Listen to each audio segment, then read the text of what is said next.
Yet again, welcome back everybody to another episode of the Dental Boardroom Podcast. I'm taking a small break in this episode from the book I've been tracking with you called The 5 Types of Wealth by Sahil Bloom. Time wealth, social wealth, mental wealth, physical wealth, and financial wealth. I'm pausing that. We were through chapter 4. I'm going to continue on to chapter 5 here in an upcoming episode. But I wanted to discuss something that's been on my mind a lot lately. Recently, I was at the California Dental Association here in Anaheim, California this month, May 2026. And there were a lot of people there, and I spoke to a lot of dentists. I did a speaking engagement on financial planning for dental practice owners. And I also spoke to a lot of dentists looking to both buy and sell a dental practice. There were also a lot of brokers, dental practice brokers there, and was able to connect with them and learn more about their world and what they're trying to accomplish in helping dental transitions. So I would just want to dedicate a short episode here on something that I believe the industry needs desperately. It is a very inefficient marketplace, not because of brokers. I think brokers are doing their absolute best to help doctors list their practice, do so effectively and anonymously, and ultimately find the highest bidder for that practice, and then to quarterback or help navigate the flow of all the parties involved through the finish line. And for that purpose, I find brokers to be deeply valuable. Now, a lot of people have some mixed views on brokers, as a lot of people have mixed views on financial advisors and CPAs like myself. So if you're a broker out there, don't take that wrong way, because you probably acknowledge there are some people in your space who are out to get a big buck at the lowest amount of effort possible. And there's brokers who really want to do a great job. They care about the seller, they care about the seller's experience, and they care about the buyer. And they want to navigate that smoothly. There's a lot of them, and I commend those brokers who have the right intention and the client's interests at heart. Well, let me just tell you that since I started Practice CFO, I have been involved in hundreds of dental practice sales. Not as a broker, I'm not a licensed broker in California. I'm a dental CPA, a dental CFP, financial planner, and I'm licensed a Series 65 to provide investment advice for our clients. Those are my credentials. I have a bachelor and master's degree in accounting from Brigham Young University, and but I don't have the credential allowing me to sell a dental practice and be compensated in the form of a commission for that sale.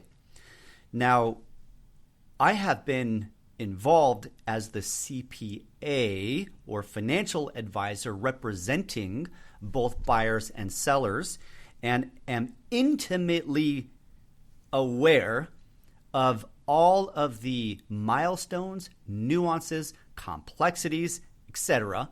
of a dental practice sale. And I've been working with dentists since 2009. And in fact, when I started Practice CFO, most of my new business came from representing buyers.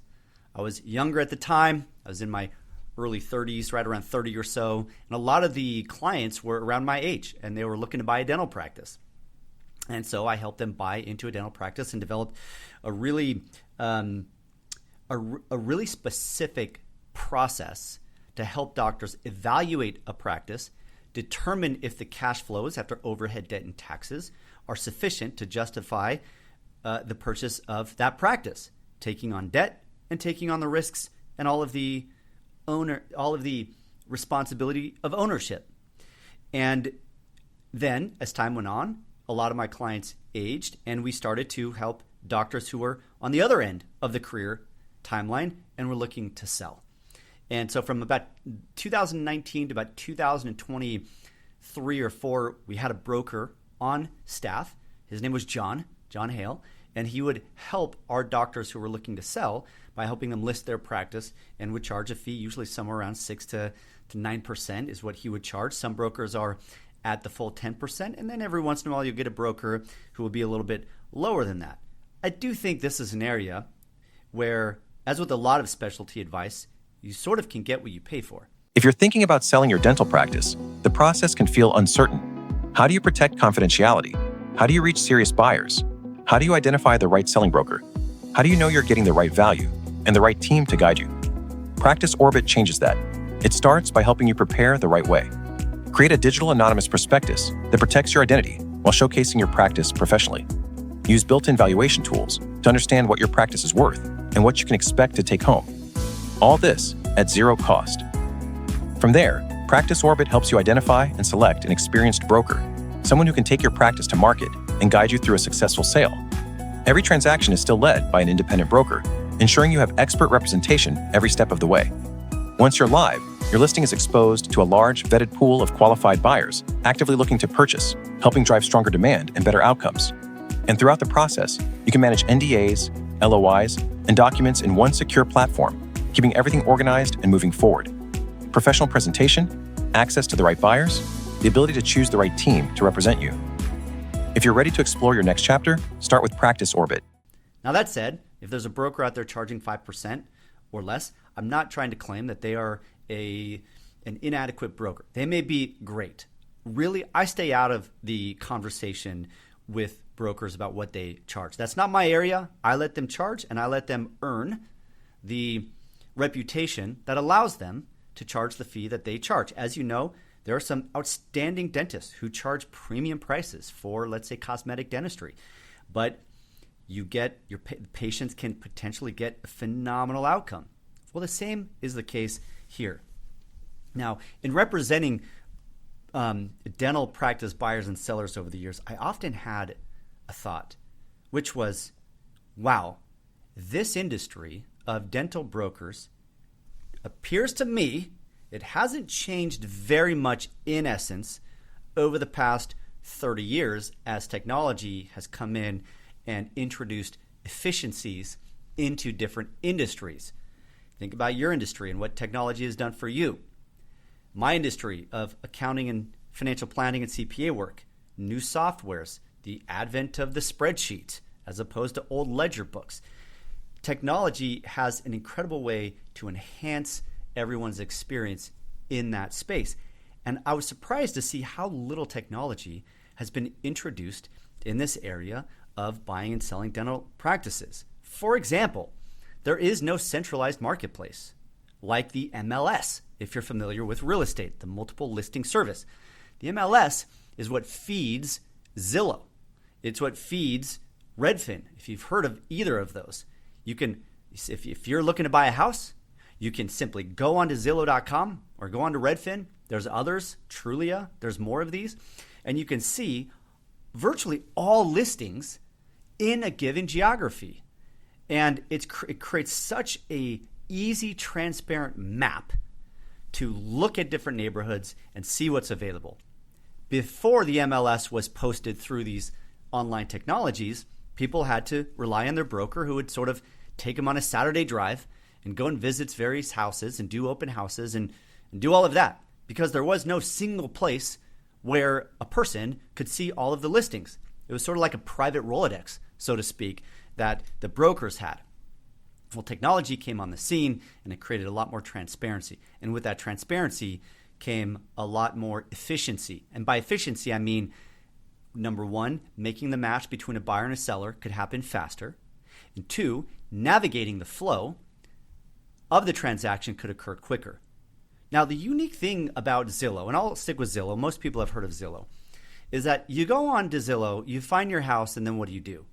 You click enter email, you see who the broker is for the listing, and then you bounce outside of the listing of the website, and now you're talking to them manually, over the phone, in person, and it's a manual process. That makes Zillow what is called a listing site. That's what it is. It is a single listing site. However, it is not a marketplace. It is not a marketplace. A marketplace is where the interaction after the match is made between buyer and seller occurs and stays within the login of that technology. For example, we've all heard of Airbnb. We've all heard of Amazon. We've all heard of Uber. These are all what are called multi-sided platform technologies. For example, Airbnb, the company, does not own a house. Unlike the Hyatt or Hilton, which own buildings, Airbnb doesn't. It's simply a digital place for homeowners and travelers to, one, find each other, and two, consummate that transaction. And so you don't find the house you want to stay in, let's say here in San Diego, and bounce out and call the owner and say, what days do you have available? No, you log in and you interact through chat rooms, through calendars, through checkout rooms, all of that inside of the technology. That is a true marketplace platform, a true marketplace platform. Well, in dental right now, if you're looking to buy a practice, you sort of got to keep track of the different brokers in the area that you're targeting. Maybe ask around. There's probably listings that aren't even on the market. They're sort of private, and it's who you know, who's got the Rolodex, talking to your supplier, maybe talking to your dental CPA. I mean, I can't tell you how many times a buyer's come to me and said, hey, Wes, do you know of any practices for sale down in San Diego? And sometimes we do and sometimes we don't. But there's nothing systematic in the way that that marketplace is managed. So what I have done is I've spent about 4 years and I've dropped a good amount of money. And I'm not going to tell you how much, but let's just say it's a good amount of money. Probably could have bought me a house, put it that way, into this technology called Practice Orbit. www.practiceorbit.com. This is not an advertisement. I mean, it partially is. I mean, it's my podcast. I do a lot of free content. Every once in a while, I like to tell you a little bit about what I got my hands into. What am I trying to do for the industry? Well, I'm, number one, trying to protect the private practice right now. I'm really trying to protect the private practice, or at least where the doctor maintains majority ownership and control of the practice. I still believe that is the number one pathway toward wealth accumulation. And Practice Orbit is providing support for private practice doctors to find each other and to navigate a sale. Now, in the beginning, I had a lot of doctors say, can you try to set it up so that we don't necessarily have to go through brokers? So brokers, don't be mad at me. Just park your thoughts for a minute and just follow the history on this. And I said, well, do you think the market is ready for this? And so I sort of built out what's called an MVP 1, a minimum viable platform 1, a first iteration. And I sort of tested it out there. Not because I was trying to put any brokers out of business. I just wanted to see to what extent could dentists understand how to use technology. And you know what I realized in that? Very quickly, I realized the value of a broker. I did. Incredibly valuable. Because what happened was, guess who was recruited to act as if I were a broker? Yeah, the seller and the buyer were constantly tapping into me for broker-like responsibilities. And I had put a lot of time into a technology that tried to guide them through the process. But you know what? This is a large amount of money. The practice is like a child for the seller. It's near and dear to their heart. They put probably decades into building this thing known as their dental practice. They care about it a lot, and they don't want to be taken advantage of. And they want a proper price for selling that thing, as they will need those proceeds to step into that next stage of their life. They want to maximize that value. And on the buyer side, they don't want to make the wrong choice. They are taking on a large amount of debt. They're about to step into ownership, setting up a corporation, getting their vendors in place. Now they've got payroll. Now they got corporate taxes. Now they got higher financial consulting needs, all that stuff. Nobody wants to do it wrong. And so what I ended up telling them is, look, you need a broker. You need a broker. And what do I get? Well, I don't want to pay 10%, Wes. Well, here's my response to that. Number one, if you go out in the broker business world, or just small businesses in general, not just dental, it's very common that brokers are charging 10 to 15%. There are some areas where a commission of 20% isn't unheard of. 10% may feel steep, but what you want to do is not look at it as just a pure expense, but ask yourself, what am I getting out of that relationship and what the broker is going to receive? And it's true, it can be a lot of money. If your practice sells for $1 million, that's $100,000 for 10%. Now, a lot of brokers these days are doing somewhere, I find, around 7 to 8%. The smaller it is, the more they stick to that 10%. And if it's below a certain amount, let's say a $350,000, $400,000 practice, they might even charge a minimum of $40,000 or so. Because whether it's a $500,000 practice or $1 million practice, the same amount of work typically goes into it. And to be honest, a $500,000 practice is generally harder to sell than $1 million practice. That's the irony about that. And so I quickly said, hey, brokers, I want to work to support you in this effort. And so Practice Orbit has become a tool for the industry, which includes brokers, to use to A, create that match efficiently between buyer and seller, and B, to navigate the sale. So a few things I want to mention. If you are thinking about selling your practice or you're looking to buy a practice at all, whether it's a first practice, second practice, whatever, I want you to hear me out for a little bit as I talk about how to evaluate a broker's value and how to select a broker and how to make sure that your experience with that broker is a successful one. And for all you brokers, reach out to me if you feel I erred anywhere in my attempt to guide dentists through this decision. I want you to know that I am a believer in the proper value of a really good practice broker. Here's how they can help. Number one is they can really help you through that initial thought process. Are you ready to sell? What will you sell it for? How likely will you be able to sell your particular practice? How can you stage your practice to maximize the sale? Should you sell now or should you ramp up a little bit for a year so that you stick the landing on a high note? And how are you going to find buyers? They can help you understand trends. They typically have data on what practices are selling for. They can help you understand what lenders would lend on your practice.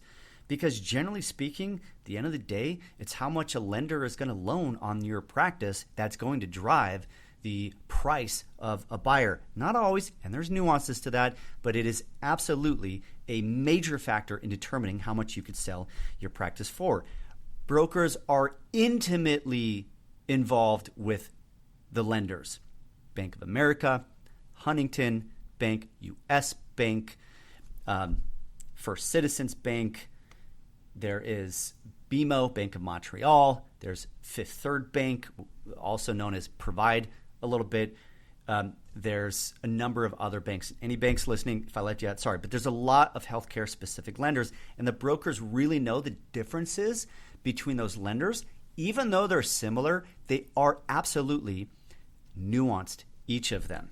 Which one has the lower rate? Is it all about the lower interest rate to the buyer? What about the other terms there? So the broker can help navigate what lenders would be willing to loan on your type of practice to frame for you expectations properly. Because it is usually the case that a dentist enters the scene, says, I'm ready to sell, and they have an inflated concept of what they may be able to sell their practice for. And unfortunately, they typically have an inflated concept of what they're going to take home after paying off debt, taxes, and selling expenses. Okay, also, they will really help vet qualified buyers. Here's the thing. If you try to sell your practice on your own, you're going to get a lot of buyers, and you're going to have all these conversations, and you're going to have a lot of people just kicking the tires, and you're going to get really frustrated about the lack of sincere intent from a lot of these buyers, and it ends up being a major waste of time. And so they will advise you on finding dentists. They will do that initial filter. They will look at the different types of buyers out there and make sure that anyone who sort of surfaces to submit an offer on the practice and move in to due diligence is someone who is properly qualified. I cannot tell you how many times a buyer and a seller have got deep into negotiations. Attorneys have been hired, accountants have been hired, banks are contacted, only to find out that that buyer was not properly vetted. And remember, in most states, an offer letter, known as a letter of intent, is not necessarily binding. Neither is the NDA. I mean, the NDA is binding in that the buyer has to keep private the content of the seller and their practice, but buyers can back out quite easily. If a buyer can put some earnest money down, that may create a little bit of security, but a lot of attorneys will say not really because they can get that back.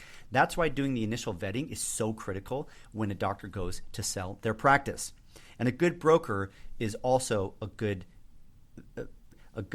filter among all of those buyers, especially if you have a really good practice doing north of $1 million in a desirable area. You're going to get a lot of buyers looking for that practice. Here's the one challenge with brokers is sometimes brokers will inflate the price that you could sell it for. Why? Because they want the listing. And guess what? Once you sign their listing agreement, generally speaking, it's exclusive. You can't go hire another broker. It's usually 6, 12, and sometimes even 18 months, and you're locked in. And if you look back with seller's remorse and say, or I guess in this case, buyer's remorse as you're buying their services, you can't change that. It's very hard to get out of a broker contract or listing agreement. That's why a lot of brokers sometimes will elevate unreasonably the price to get you excited to sign on the dotted line. A good broker is going to be really honest with you. Like there's a broker here in town, Sean Sullivan with DDS Match. I find him to be very honest, and he will give you an honest assessment of the value. I've noticed that in a few of the listings that we've represented the buyer and the seller on is very honest. And I don't mean to elevate one broker or the other, but that's a little shout out to somebody who I did see as very honest. And I've seen plenty of brokers overpromise, get the listing, and then the listing just sits there because the seller's mind is pegged on that overpromised price. And then guess what happens? They start to get one foot out the door mentally. Collections start to decline. And if collections start to decline at all, 5%, the value of that practice is going to drop 10, 15, 20%. That's just the way it is. You do not want to sell your practice when your practice collections are declining. Ideally, your practice collections are inclining or increasing at least a little bit going into that final year into your listing. Do you ever feel lost in your practice finances? And how about your personal finances? Ever wonder where your hard-earned money goes and why you're not seeing the financial progress you worked so hard for? If so, listen up. As a dental CPA and financial planner, I've created our company, Practice CFO, just for you. With almost 2 decades of experience, Practice CFO integrates great CPA services like accounting and tax with customized financial planning, both business and personal. Think of it this way. Our dental-focused CPA services give us the x-rays we need to clinically plan your global finances and be effective financial planners. It's a highly customized approach we call the CFO model. Historically, having a CFO or Chief Financial Officer was an advantage of large corporations only. But today, Practice CFO gives that same advantage to private dental practice owners. As a client of Practice CFO, you'll be assigned one of our dedicated CFO advisors. You'll receive insightful financial reports each month, have regular financial review meetings, reduce taxes, grow your wealth, and feel more in charge of your numbers. Because we believe that in the competitive landscape of dental practice ownership today, you have to be an effective business owner, not just a capable clinician.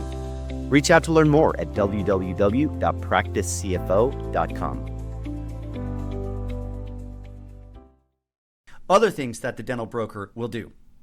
They will help maintain confidentiality and manage these NDAs, help the buyers maintain discretion. They'll protect against staff anxiety of your practice as the seller. They'll help guide you through the communication with your team and patients. And they will then also help negotiate with buyers as they come in. And this is probably where a broker can more tangibly earn their benefit, their value, is that they assemble a larger line of buyers. So the more buyers lined up to buy the practice, the more offers, the higher the bid. And oftentimes buyers will try to lower the value or the price from its listing price. A good broker knows how to go and just round up a lot of buyers, and then because of that demand, and this is basic economics, the higher the demand, the higher the price. That is one of the most valuable things that a good broker can do. Here's a few other things, and these are not insignificant. They act as an emotional buffer. Brokers have to have incredibly thick skin because these deals get very emotional for both the buyer and the seller. The buyer is already sitting on $500,000 of student debt, and they're about to take on $1 million loan or a $500,000 loan and step into ownership, something that they've never done before. And they're feeling really nervous about this. Emotions are high. Seller is thinking, this is my baby. I'm going to hand over my baby. Am I ready to do that? What's going to happen when I no longer have control of this practice? How do I make sure I get the highest price out of my practice? How do I make sure that my patients are taken care of? All of those thoughts create this very emotional experience. So a good broker will be an emotional buffer as they manage that deal, almost acting as a quarterback and reducing those emotional decisions that oftentimes do actually derail deals. It happens a lot. Trust me on that one. They will also, and this is critical, they will coordinate the deal team. There are many people involved. There's an attorney on the buy side, attorney on the sell side, CPA on the buy side, CPA on the sell side, lenders on the buy side. There's the landlord, a huge one. Landlords are often the biggest culprits for preventing a deal from closing timely. Also, there's getting credentialing in place for the buyer. Most failed deals collapse on coordination, not valuation. It's the coordination. And as much as I love my dental CPAs out there and dental attorneys out there, they can be remarkably slow to respond. They aren't, no offense, I'm a dental CPA, so I'm talking to myself here. They can be very disorganized at times, and unless they do this a lot and they have a really good process around helping doctors buy and sell, they are oftentimes very unplugged. And I've been in deals before where there's no broker, and I'll lift my head after a busy, week, and I'll say, "Where are we, attorney? Where are we, banker? Where are we, landlord?" And nobody knows. They're like, "Oh, well, the ball was here. We're waiting on this email. We're supposed to be getting a commitment letter from the bank. We're still waiting on the landlord." And it just sort of sits there in no man's land, not getting proper attention, and therefore not moving forward. Everything languishes. Buyer and seller get impatient. Emotions get higher, and the deal breaks. This happens with some frequency. So a good broker will quarterback that sale and everybody in that team on both sides to make sure that everyone is on the same page and moving forward. All right, so those are the value propositions of a good broker. Now, when do you not need a broker? Well, sit down, brokers. Don't be worried.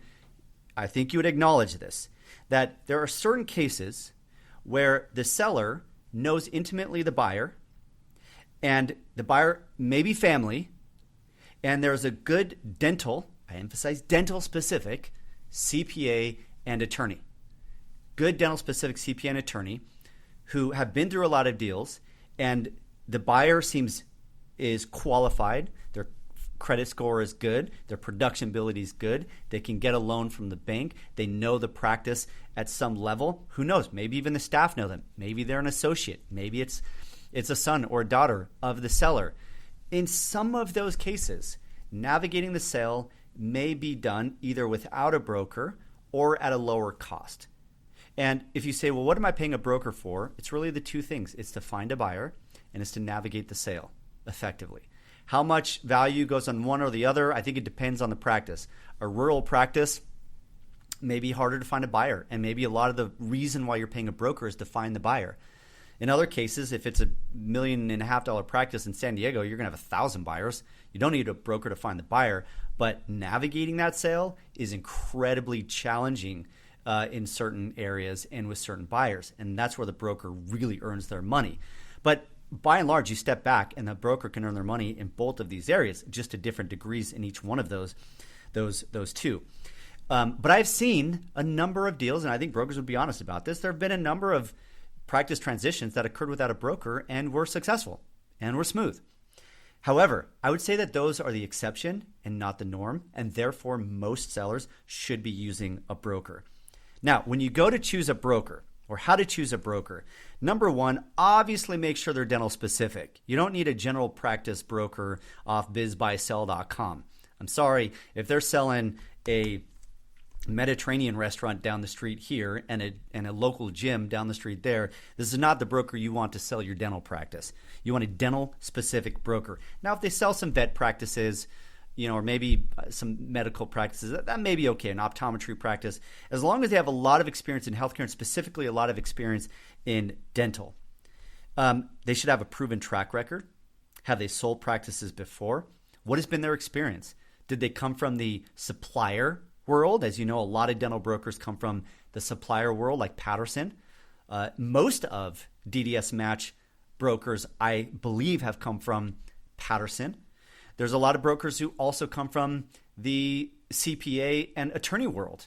There's a number of dental attorneys who have opened up shop as a broker and a number of dental CPAs who have opened up shop as a broker as well. There's a number of real estate professionals who have just converted over to selling dental practices. So they come from different areas. Look at their resume and background and see, are they well-versed in this industry of dental practice brokers? Meet with them. Ask them the questions. just ChatGPT a list of questions to ask your broker to get a feel for their experience. Do they answer those questions effectively, or are they struggling? They will have a strong buyer network. Ask them, how do you source your buyers? Do you have a big Rolodex? And how many buyers do you think you might have in the early stages of selling my practice that could be good candidates for the practice? And then, are they good, clear communicators? Do you feel you can trust them? Transparency on their fees as well, and fluency in both doctor-to-doctor and DSO deals. Now, I do want to spend a moment talking about DSO deals.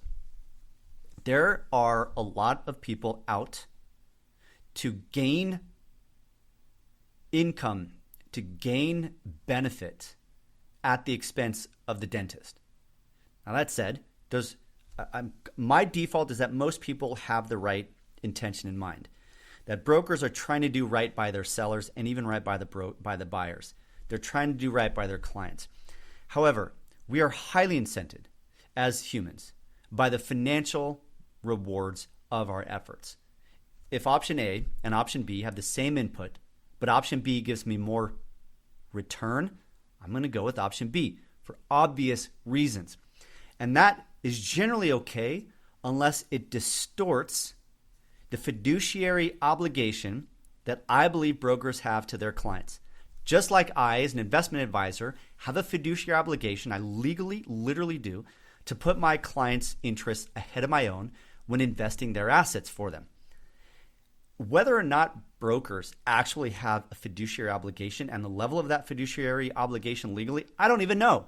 But what I'm saying is that they should have built into their moral compass the way that they approach their business is to put their clients' best interests first. Now, that doesn't mean doing their work for free, but it does mean being very transparent about the way that they are paid and the way that they will run that sale.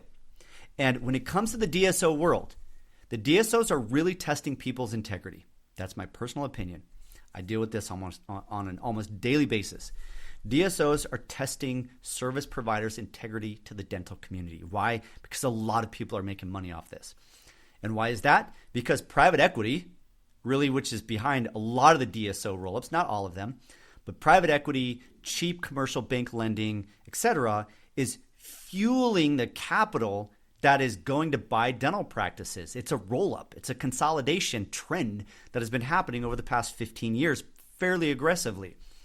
And these institutional buyers, known as PE, or even lenders providing capital, borrowed capital to DSOs, have deeper pockets. And deeper pockets will pay more for the transition specialists or consultants helping the dentist to sell their practice.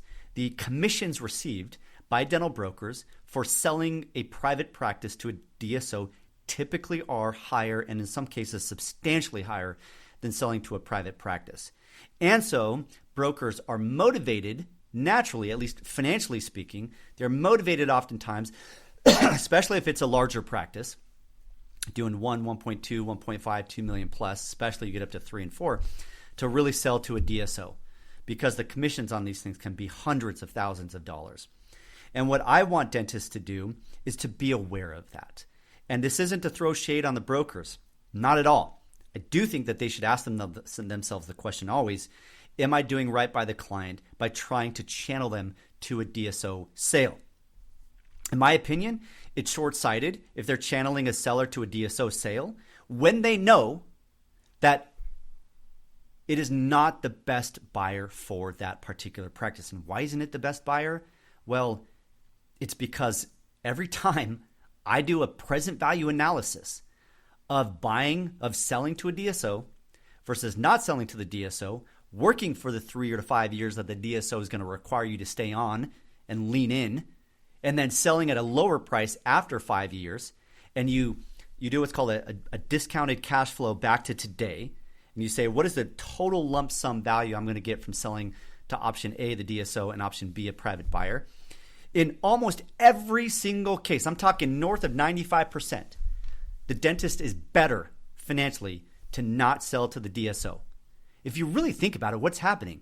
Yeah, you're getting more money on day one when you sell to a DSO. and I could do a whole nother podcast on this. You can get more money by selling to a DSO on day one. And that's very enticing. Then you have to work back for 3 to 5 years and you're getting paid a lot less. Why? Because now you're just paid on your production and you're not getting the profit of your practice. And let's say your practice is netting $500,000 after all of the overhead. And if you're paid, let's say $200,000 as an associate, then you're getting $200,000 and you're giving up $300,000 for that. Well, you're giving up $300,000 and now you're working for 5 years. That's $1.5 million of profits that you just gave up to the DSO. And at the end of 5 years, you don't have a practice anymore. So if you think about it, it's almost like you're getting a loan from the DSO. It's like they're giving you money and then you're paying that back over 5 years in the form of surrendering your profits of your practice to pay back that loan. And at the end of 5 years, who's holding the equity of the practice? Not you. So that down payment on day one and that promise of equity rollover that's going to turn into $1 bazillion, which rarely pans out, by the way, I've seen it a few times. In rare circumstances have I seen that actually pan out to be what the DSOs promised it to be. In most cases, there's nothing, there's no capital event, or it's a lot less than what they thought. And the thing that a lot of DSOs will do is they'll give you this offer letter and it's going to show you every dollar that you receive once you sell the practice to that DSO. And that's going to be in the form of your down payment that they're going to, or the money down on day one that they're going to give you, the form of your compensation as an employee of the DSO over that 3 to 5 year period, and any potential rollover equity that returns money to you in the form of a capitalization event from the DSO. So if your practice was worth $1 million and you rolled over 20% into the DSO, you get, let's say you get $600,000 now, $200,000 is an earnout over, let's say, a 1 or 2 year period if you keep your collections high. And the other remaining $200,000 is in the form of equity of the DSO, which may turn into, as they will say, $1 million in 5 years. And so they'll give you this huge number that during that time you're getting paid 32% of your own production. And it's this big fat number. The thing is, you have to see that number in context because some of those numbers are irrelevant. And what I mean is by irrelevant is that if you keep your practice and you're producing, you're still being paid money. Or if you sell your practice and getting paid as an employee, in both cases, you're getting paid for having your hands in a mouth. And whenever you do that, that's called irrelevant. If the variable is the same on both sides of a decision, it is, by debate theory, it is an irrelevant factor in the equation. So what you have to be looking at here is what is the value you're getting from the equity of your practice, not the earned income during the next 3 to 5 years after selling to a DSO. So when I do that analysis and I say, hey, doc, if you keep all $500,000 of your practice profits through W-2 and profits every year by not selling, and then at the end of it, you sell for, let's say, $700,000 instead of the $1 million being offered to you by the DSO, guess what? You're better off. You are better off. And what happens a lot of times after you sell is you regret selling to that DSO. Your job sucks now. You don't look forward to coming in. They've changed a lot of stuff. Your employees aren't happy. You're questioning their decision making. You got to change your practice management software. You got to change your payroll. You lose the Delta Premier. I don't know. All of these different things change. And now you're like, what did I do? Well, guess what? You can't go back on that. It's contractually done. And there's this non-compete where you got to go if you want to leave. You got to surrender a bunch of stuff if you leave early, and you got to now start up or buy a practice 15 miles away or more. Huge inconvenience, and you're regretting that decision called seller's remorse. I cannot tell you how often I see that. When it comes to DSOs, I feel like I see that a lot more often than I see somebody being very happy with the sale to a DSO. Now, that said, there are different shades of DSOs out there. There are some that I think are truly trying to be doctor-friendly.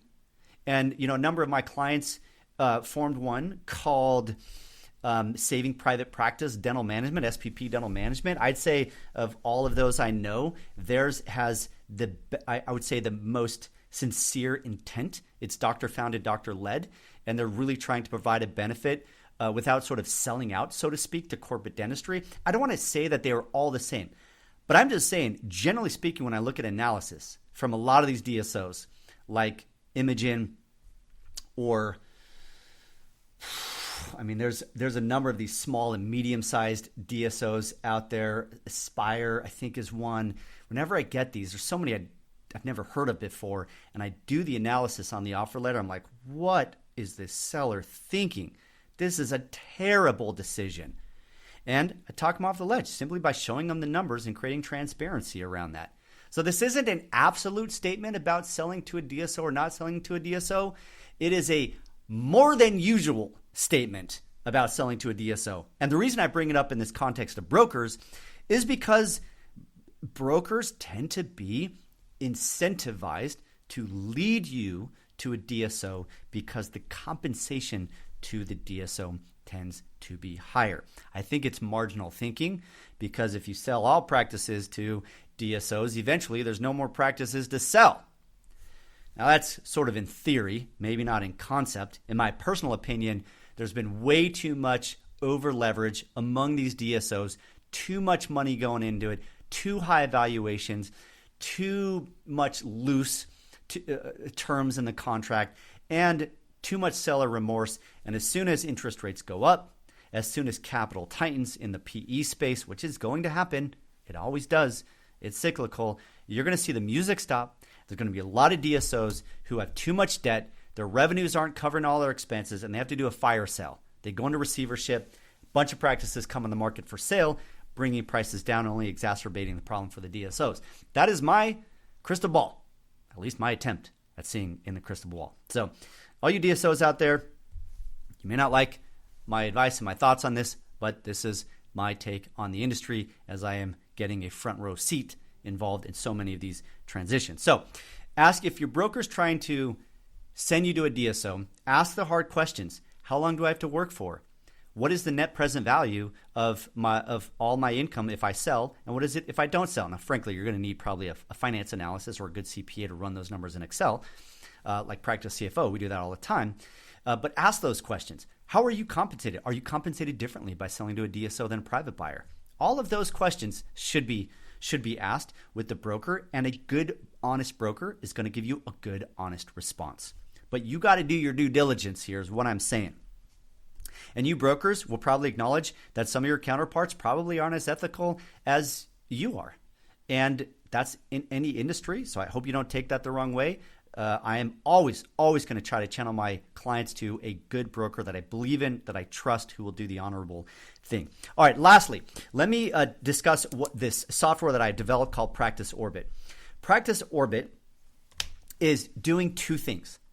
It's helping create a single place for dental practices to be listed. It launched formally just a few months ago in January. We've got 10 brokers coming on the site, and we're moving all their listings on the site. We've got more brokers to come, and in my perfect world, where this is going to go is every broker is going to say, hey, I want to be like the auto dealership on the auto dealership street, where they all come together on the same street. Why? Because they benefit from an efficient marketplace. You get all the buyers coming sort of in the same pool, in the same place, and it creates faster matchmaking. So that's number one, a centralized marketplace, consolidating the supply and demand of buying and selling dental practices. That's number one. Make it easy for the buyers. Everybody benefits by doing that. That's number one, and Practice Orbit currently has about 700 buyers in the software, and those buyers are increasing by the day. Number two is once the buyer is found for a given practice sale, it provides tools for the broker, attorney, accountant, and the bank, and of course the dentist, to navigate that sale. For example, there's a digital NDA, which makes it very easy for a buyer to click sign NDA to learn more about the practice. Who's the doctor's name? What's the address? Let me see the pictures. All of those are behind the NDA wall, and buyers can see anonymous detail with a login, but they cannot see the identifiable details in order to maintain anonymity. Once that NDA is signed digitally by the buyer, which literally takes a couple seconds, then the broker will be able to see it, vet that buyer, because in the system, in the Practice Orbit system, the buyer is going to have their profile filled out. What's their credit score? How long have they been out of practice? Where are they trying to buy? What is their production level? All of these things that help a broker identify, is this a legitimate buyer? Because we don't want to go leak information about the doctor selling the practice unless we have a legitimate buyer to provide that information to. So that's an example, a digital NDA. Number 2 is a secure way of sharing documents with the buyer. So the buyer is found and vetted, and an offer letter is submitted. Now, buyers can submit an offer letter through the Practice Orbit system, or their attorney can give them a custom offer letter, which can be uploaded as a PDF inside of the system. Once that is done, now the system knows we are in escrow. Now we move it into due diligence, and the flow of work from offer letter being signed by the buyer and the seller to ultimately closing on that practice and ownership transferring hands. During that process, there are built-in digital chat rooms. In fact, when the NDA is signed at that first point, every buyer that submits an NDA in the system and is approved by the broker, a digital chat room opens up for the broker and that particular buyer to ask questions across each other. This is what a good marketplace platform does, is the transaction occurs inside of the login, not outside, and it keeps everybody using a common set of tools. For example, everybody who gets a place to stay on Airbnb follows the exact same process. Everybody does. Everybody who gets an Uber follows the exact same process. Everybody who checks out on Amazon follows the exact same process. These are incredible tools that create efficiency and same pageness, so to speak, among the people involved in that transaction. Now, a dental practice sale is a little more complicated than buying a pair of shoes. That is true. But also, who would have thought that people would rent out their home to complete strangers through a technology platform with people that they never met before in their life? In fact, Reed Hastings, the founder of Netflix, or one of the founders of Netflix, originally told the founders of Airbnb, there's no way I'm going to invest in this. Who's going to let strangers in their house? And of course, he didn't invest. Fast forward a year when he realized that a home is people's greatest asset and they don't monetize it. He's like, actually, this is going to unlock people's biggest asset to monetize. This is huge. And he changed his mind and he learned that people felt comfortable actually signing up and going and staying in a stranger's house, and owners letting strangers stay in their house. And so it's incredible the amount of trust that actually can be introduced into a complicated private transaction through good technology. And that's what Practice Orbit is doing.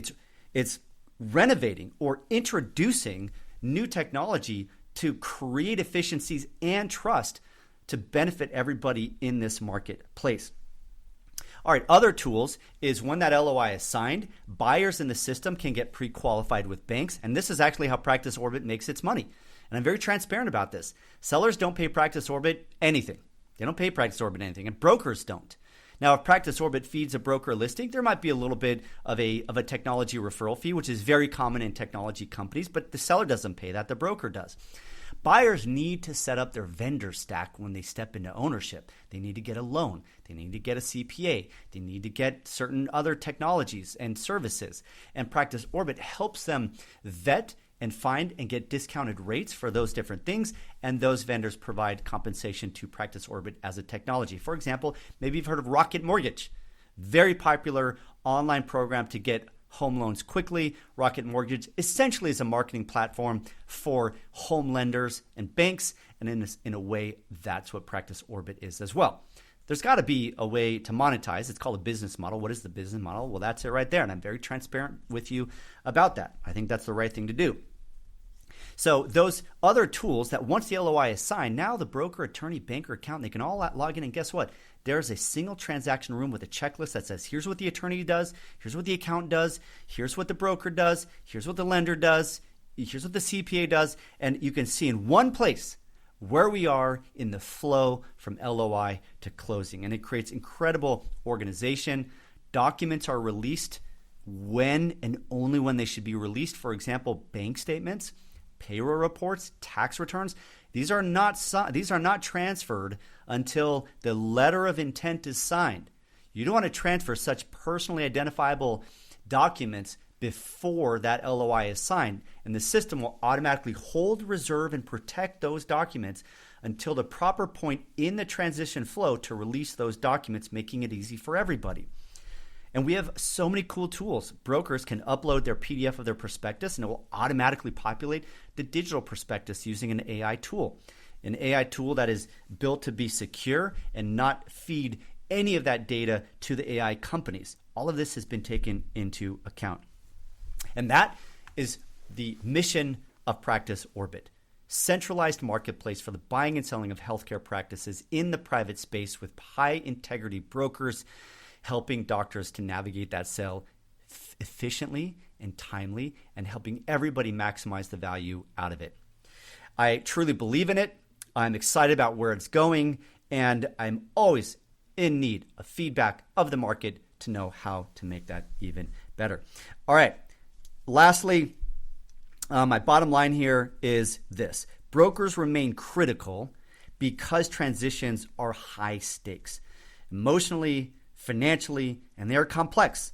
And Practice Orbit, the technology, practiceorbit.com, is an opportunity to unify and modernize the ecosystem around these brokers, making brokers more effective, sellers more visible, and the whole market more connected.